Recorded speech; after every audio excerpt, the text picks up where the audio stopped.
আমাৰ দীৰ্ঘদিন প্ৰতিবাদৰ পিছত গণিপুৰ বাইপাছৰ পৰা আৰম্ভ হৈ বৰহাহৰলৈ যোৱা যিটো ৰাস্তা সেই ৰাস্তাটোৰ কাম বৰ্তমান আৰম্ভ হৈছে। আপোনালোকে দেখা পাইছে ইয়াত বৰ্তমান প্ৰাইম কোট মাৰা হৈ আছে ৰাস্তাটোৰ ওপৰত আৰু ইয়াত বহুতো মহিলাই বৰ্তমান কাম কৰিছে, ধূলিখিনি চাফা কৰি আছে আৰু প্ৰাইম কোট মাৰাৰ পিছত এই ৰাস্তাটোৰ ওপৰত কি লগা হ'ব সব বিষয়ে আপোনালোকক জনাবলৈ চেষ্টা কৰিম। আচলতে আমাৰ কাৰণে এটা ভাল খবৰ, আমি দীৰ্ঘদিন প্ৰতিবাদ কৰিছিলোঁ, দীৰ্ঘদিন অভিযোগ কৰিছিলোঁ যে ৰাস্তাটোৰ কাম সম্পূৰ্ণ হ'ব লাগে। এই ৰাস্তাটো আমাৰ কাৰণে মানে এক মূৰৰ বিষ হৈ গৈছিল, কিয়নো আমি অহা যোৱাত বহুতো অসুবিধা হৈছিল। এই ৰাস্তাটো অহা যোৱা কৰোঁতে আমি যদি আমবাৰীৰ পৰা ওলাই আহোঁ গণিপুৰ হৈ ডবকালৈ যোৱাৰ সময়ত আমাৰ বহুতো প্ৰব্লেম হৈছিলে বা প্ৰব্লেম ফেচ কৰিব লগা হৈছিলে এই ৰাস্তাটো পাৰ হওঁতে বা এই ৰাস্তাটোৰ ডবকালৈ যাওঁতে। কিন্তু বৰ্তমান দেখা গৈছে যে ৰাস্তাটো ক্লিন কৰি ধূলিখিনি ক্লিন কৰি বৰ্তমান প্ৰাইম কোট মাৰা হৈছে ৰাস্তাটোৰ ওপৰত আৰু এই ৰাস্তাটোৰ কাম মই অনুমান কৰোঁ যে বেছি দিন নালাগে। বৰ্তমান যিহেতু কামটো প্ৰাইম কোট মাৰা হৈ আছে, ইয়াৰ পৰা বেছি দিন নালাগে ৰাস্তাটো সম্পূৰ্ণ হৈ যাব আৰু আপোনালোকে ভিডিঅ'টো বেছিকৈ শ্বেয়াৰ কৰি দিব আৰু সকলো মোৰ ধন্যবাদ থাকিল যিসকলে প্ৰতিবাদ কৰিছিলে এই ৰাস্তাটোলৈ বা ৰাস্তাটোলৈ যিখিনি অভিযোগ কৰিছিলে। আচলতে আমাৰ অভিযোগৰ পিছতে ৰাস্তাটোৰ কাম কম বেছি আৰম্ভ হৈ গৈছে আৰু প্ৰাইম কোট বৰ্তমান ৰাস্তাটোৰ ওপৰত মাৰা হৈছে।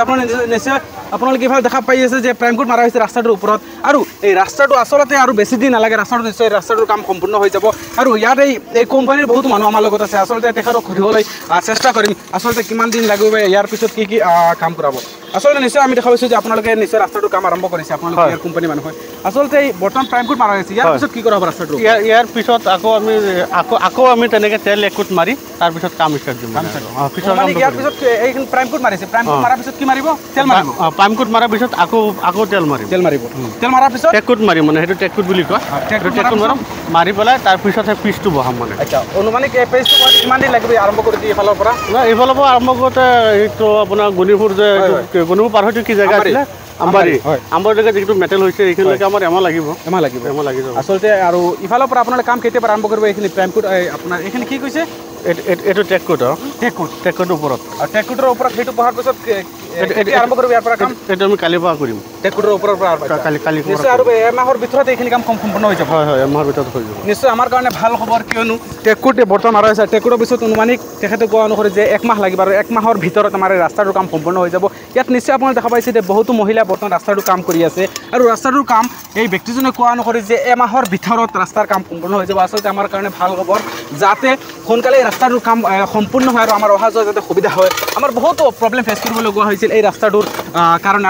ৰাস্তাটোৰ কাম বৰ্তমান টেক কোট মাৰাৰ পিছত যিহেতু ব্যক্তিজনে কৈছে টেক কোট মাৰাৰ পিছত 2 দিন পিছত বাকীখিনি কিবাকিবি কাম কৰিব আৰু এমাহৰ ভিতৰত এই ৰাস্তাটো আমাৰ ইয়াৰ পৰা যিখিনি কাম কৰা হৈছে ধৰি লওক আমবাৰীলৈকে কাম সম্পূৰ্ণ হৈ যাব এমাহৰ ভিতৰত। আচলতে মই সকলোৰে ধন্যবাদ জ্ঞাপন কৰিছোঁ যিসকলে এই গণিপুৰ বাইপাছৰ পৰা আৰম্ভ হৈ গণিপুৰ বজাৰ হৈ আমবাৰী হৈ যিটো ৰাস্তা বৰহাহৰলৈ গৈছিলে সেই ৰাস্তাটোৰ কাম অতি কম দিনৰ ভিতৰতে ৰাস্তাটোৰ কাম নিশ্চয় সম্পূৰ্ণ হৈ যাব।